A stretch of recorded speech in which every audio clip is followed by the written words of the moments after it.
మాజీ సీఎం కేసీఆర్ కు election commission నోటీసులు జారీ చేసింది. ఎన్నికల ప్రవర్తన నియమావళిని ఉల్లంఘించారంటూ ఆయనకు నోటీసులు అందజేసింది.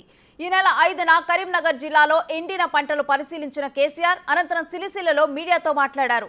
తన ప్రసంగంలో ప్రత్యర్థి పార్టీపై తీవ్ర వ్యాఖ్యలు చేశారన్న ఫిర్యాదుతో ఈసీ కేసీఆర్ కి నోటీసులు ఇచ్చినట్లు తెలుస్తోంది. ఇక వీటిపై ఈ నెల 18న ఉదయం 11 గంటల్లోగా వివరణ ఇవ్వాలని ఈసీ కోరింది.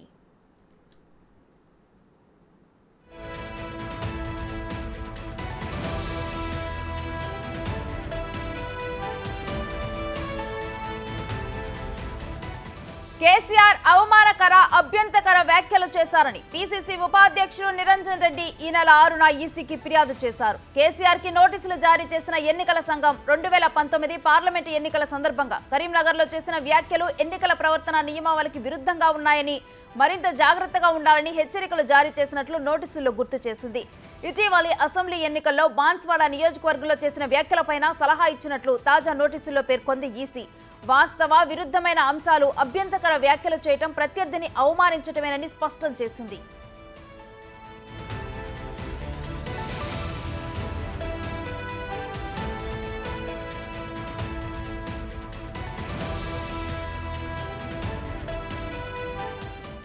ఇదే అంశానికి సంబంధించి మరిన్ని అప్డేట్స్ ఫోన్ లైన్ ద్వారా మా డిప్యూటీ బ్యూరో చీఫ్ సాదిక్ అందిస్తారు. సాదిక్, ఈసీ నుంచి కేసీఆర్ కి అందిన నోటీసుల మీద డీటెయిల్స్ ఏంటి? రేణుసి, ప్రధానంగా బీఆర్ఎస్ పార్టీ అధినేత మాజీ ముఖ్యమంత్రి కేసీఆర్ కు కేంద్ర ఎన్నికల సంఘం నోటీస్ జారీ చేసింది. ఇటీవల ఆయన సిరిసిల్లలో అంటే 5వ తారీఖు రోజు సిరిసిల్లలో ఒక భారీ బహిరంగ సభలో కాంగ్రెస్ పార్టీని ఉద్దేశిస్తూ, కాంగ్రెస్ పార్టీ నాయకులను ఉద్దేశిస్తూ అభ్యంతరకర వ్యాఖ్యలు చేయడంతో పాటుగా సమాజంలో మాట్లాడిన నేపథ్యంలో కాంగ్రెస్ పార్టీ నేతలు ఈసీఐకి ఫిర్యాదు చేయడం జరిగింది. దీంతో అభ్యంతరాలను వ్యక్తం చేయడం జరిగింది. దీంతో ఈసీ కూడా పూర్తి వివరాలతో రేపు ఉదయం 11 గంటల కల్లా పూర్తి వివరాలతో ఒక నోటు ఇవ్వాలని కూడా ఆదేశాలు జారీ చేసింది. ప్రధానంగా కేసీఆర్ 5వ తారీఖు రోజు సిరిసిల్లలో చాలా అభ్యంతరకరమైన మాటలు మాట్లాడడం జరిగింది. కాంగ్రెస్ పార్టీ నేతలను టార్గెట్ చేస్తూ లత్కోర్గాళ్ళని చెవటలో దద్దమ్మలంటూ ఆయన తీవ్ర పదజాలం ఉపయోగించడం పట్ల కాంగ్రెస్ పార్టీ తీవ్రంగా ఆక్షేపణలు చేస్తుంది.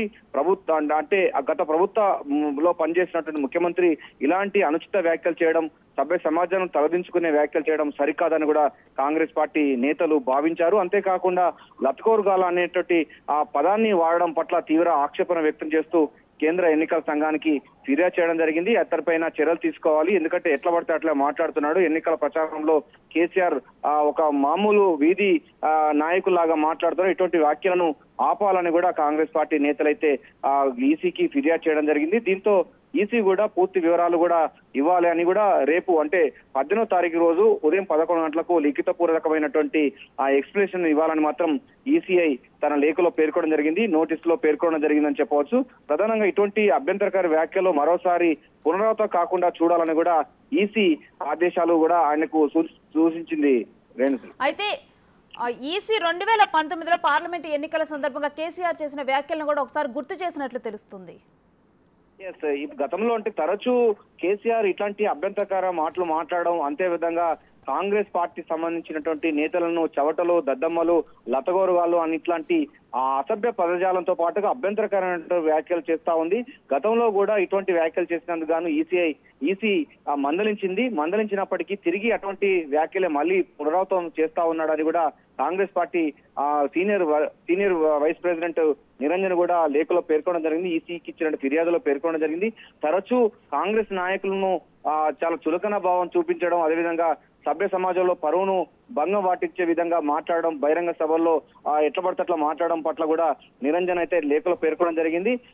ప్రధానంగా అభ్యంతరకర వ్యాఖ్యలు తరచూ మాట్లాడుతున్న నేపథ్యంలో ఆయన పైన తీవ్రమైనటువంటి నిర్ణయం తీసుకోవాలని కూడా ఈసీఐకి విజ్ఞప్తి చేయడం జరిగింది. సరే, ఈసీ రేపు కేసీఆర్ ఇచ్చిన వివరణ ప్రకారంగా ఈసీఐ ఎటువంటి నిర్ణయం తీసుకుంటుందో వేచి చూడాలి, కానీ పునరావృతం కాకుండా చూడాలని కూడా గతంలో చెప్పడం జరిగింది.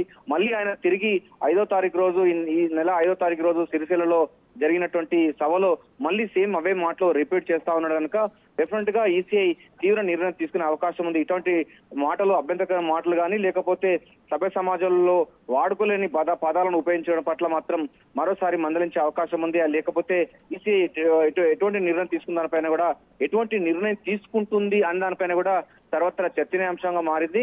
అయితే కాంగ్రెస్ పార్టీ నేతలు కానీ లేకపోతే ఈసీఐకి ఫిర్యాదు చేస్తున్న కాంగ్రెస్ లీడర్ నిరంజన్ కూడా చెప్తున్నాడు, కేసీఆర్ పైన తీవ్రమైన చర్య తీసుకోవాలి, లేకపోతే ఆయన తరచూ మాట్లాడుతున్నారు, ఆనవాయితీగా మాట్లాడుతున్నారు, ఇటువంటి విధానం మంచిది కాదన్న విషయాన్ని కూడా స్పష్టం జరిగింది. ఆయన కట్టడి చేయాలి, ఆయన నోటికి కట్టడి చేయాలనే లక్ష్యంగా కూడా నిరంజన్ కూడా లేఖలో పేర్కొనడం జరిగింది. అయితే ఈసీఐ ఎటువంటి ఆదేశాలు ఇస్తుందో కూడా చూడాల్సిందే. రేపు ఉదయం 11 గంటలకు కేసీఆర్ ఆఫీస్ నుంచి కానీ లేకపోతే వాళ్ళ పార్టీ ఆఫీస్ నుంచి కూడా ఎటువంటి ఎక్స్ప్లెనేషన్ ఈసీఐకి ఇస్తుందని కూడా ఇస్తుందన్న పైన కూడా చర్చ అయితే కొనసాగుతా ఉంది. సో ఇటువంటి వ్యాఖ్యలు మాట్లాడడం పట్ల కూడా తెలంగాణ సమాజం కూడా హర్షించడం లేదు. కాంగ్రెస్ పార్టీ నేతలను టార్గెట్ చేస్తూ చవటలో దద్దమ్మలను పలు విధాలుగా మాట్లాడడం కేంద్ర ఉద్యమాల సమయంలో నడిచింది. కానీ తెలంగాణ రాష్ట్రం వచ్చిన తర్వాత కూడా అదే పదజాలాన్ని మాట్లాడడం సరికాదు, దీనిపైన చాలా తీవ్రమైన చర్య తీసుకుంటామని కూడా కాంగ్రెస్ పార్టీ నేతలు అయితే తీవ్రంగా స్పందిస్తా ఉన్నారు. సో ఈసీఐ ఎటువంటి నిర్ణయం తీసుకుంటుందో వేచి చూడాల్సిందే. అయితే వాస్తవ విరుద్ధమైన మాటలు మాట్లాడటం కూడా ఇటు ప్రత్యర్థి నాయకుల్ని అవమానించటమేనని ఈసీ స్పష్టం చేసింది. ఈ సందర్భంలో ఒకవేళ గనక ఇటు ఎక్స్ప్లెనేషన్ రాకపోతే దీని మీద కేసు నమోదయ్యే అవకాశం ఉందా సాదిక్? ఎస్, డెఫినెట్లీ ఉంటుంది రెన్సీ. ఎందుకంటే అభ్యంతరకర వ్యాఖ్యల పట్ల సమాజంలో కానీ లేకపోతే పరువు నష్టం కలిగించేటువంటి వ్యాఖ్యలు కానీ ఎవరు కూడా ఉపేక్షించరు. చట్టం కూడా దానికి అనుమతి ఇచ్చదు, ఈసీఐ కూడా అనుమతించింది. ఎవరైనా చట్ట పరిధిలో మాట్లాడాలి, సంస్కారవంతమైనటువంటి మంచి మాటలు మాట్లాడాలి. కానీ ఎట్లా పడితే అట్లే చులకన భావంగా, అదేవిధంగా వాళ్ళ యొక్క పరువును దిగదార్చే విధంగా మాట్లాడడం అన్నది కరెక్ట్ కాదు. ఆయన మాజీ ముఖ్యమంత్రిగా ఉన్నారు, రెండు సార్లు కూడా రాష్ట్రానికి ముఖ్యమంత్రిగా పనిచేసినటువంటి అనుభవం ఉంది. ఎవరో మామూలు నాయకుడు కాకుండా ఒక రెస్పాన్సిబిలిటీ ఉన్నటువంటి నేతగా ఉన్నారు కేసీఆర్. అయినప్పటికీ ఆయనకు తెలియంది కాదు, కావాలనే మాట్లాడుతున్న విషయాన్ని కూడా తెలంగాణ సమాజం అంటుంది, కాంగ్రెస్ పార్టీ కూడా భావిస్తా ఉంది. డెఫినెట్ గా కేసీఆర్ యొక్క నోటికి తాళం వేయాల్సిందే, నోటికి ఆయనకు అదుపులో పెట్టుకోవాల్సిందే. ఒక తీవ్రమైన నిర్ణయం తీసుకుంటే తప్ప, క్రిమినల్ కేసులు లాంటివి చేసుకుంటే తప్ప, లేకుంటే ఆయన మరోసారి కూడా పునరావృతం చేసే అవకాశం ఉంది. గతంలో కూడా చేశారు, అప్పుడు కూడా మేము ఫిర్యాదు చేస్తాం, ఇప్పుడు మరోసారి తాజాగా చేయడం జరిగింది. సో ఇట్లాంటి మాటలు మాట్లాడటం మాత్రం చాలా తీవ్ర పరిణామాలు ఉంటాయని కూడా కాంగ్రెస్ పార్టీ ఇప్పటికే హెచ్చరికలు జారీ చేసింది.